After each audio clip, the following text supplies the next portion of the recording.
Isolated naman ang 80 barangay sa Camarines Norte dahil sa mga pinsala ng bagyong Uwan.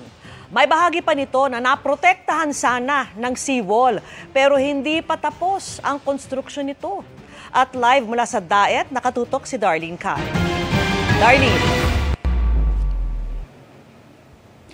Vicky, paghupa ng masamang panahon ay tumambad ang pinsalang iniwan ng Super Typhoon Uwan dito sa probinsya ng Camarines Norte. Kabilang dyan ang mga wasak na bahay, kabuhayan at ibang istruktura. Nadurog ang bahay ng mag-asawang Leonora at Dante nang madaganan ng nabuwal na puno dahil sa lakas ng hangin kahapon. Siyempre malungkot, 2 bahay ang nawala. Dito kasi nakatira yung binata ko, dumaan sa kabila, tapos dito yung dalaga ko. Masakit sa akin pero okay na rin, buhay din kami mag-anak. Mabuti na lang at nasa evacuation center sila nang tumama ang bagyo. Naghahanap sila ngayon ng pwede pang mapakinabangan dahil wala silang naisalbang gamit. Humihingi po ako ng tulong sa inyo para po magawa po ng maliit man lang na kubo dito para may matuluyan po yung 2 ko pong anak. May ilang sinubukang kumpunihin ang mga nasira nilang bahay. Si June, isa-isang pinulot ang mga yerong natuklap mula sa bubong ng pinagtatrabahuhang talyer. Yun nga lang, kaya hindi rin naman talaga basta-basta mga kapag-operate, gawa ng walang kuryente. Ang pamumuhay kasi namin, umaasa kami sa kuryente. wala pa ring kuryente sa buong probinsya ng Camarines Norte. Itinumba kasi ng pagkalakas-lakas na hangin ng magkakatabing posting ito, hindi tuloy madaanan ng kalahati ng kalsada. Nahihirapan din sa pagdaan ng mga residenteng nahaharangan ng kable. Sa bayan ng Mercedes,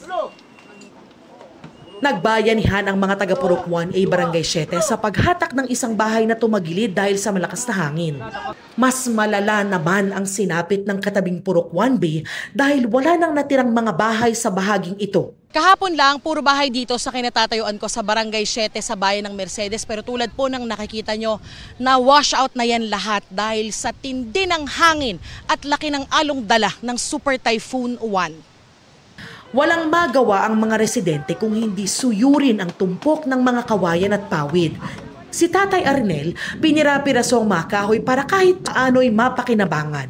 Sugatan pa siya ng mabagsakan ng kawayan ng itumba ng mga alon ng kanyang bahay. Walang magagawa at malakas yung bagyo. Siyempre, kabado din at inisip mo yung tinitirhan ma.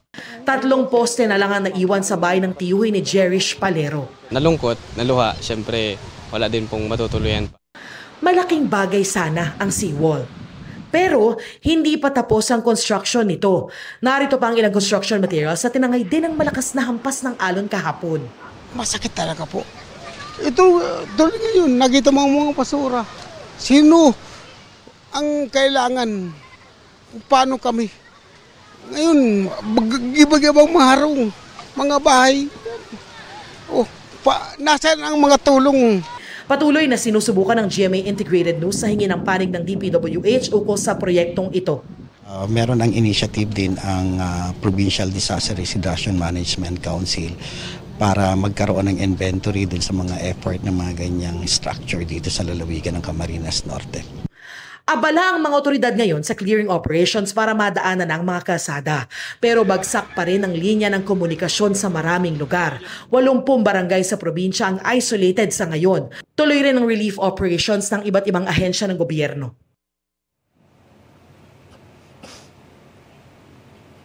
Vicky, iniimbestigahan na raw ng DPWH itong seawall sa bayan ng Mercedes na hindi pa natatapos ang construction.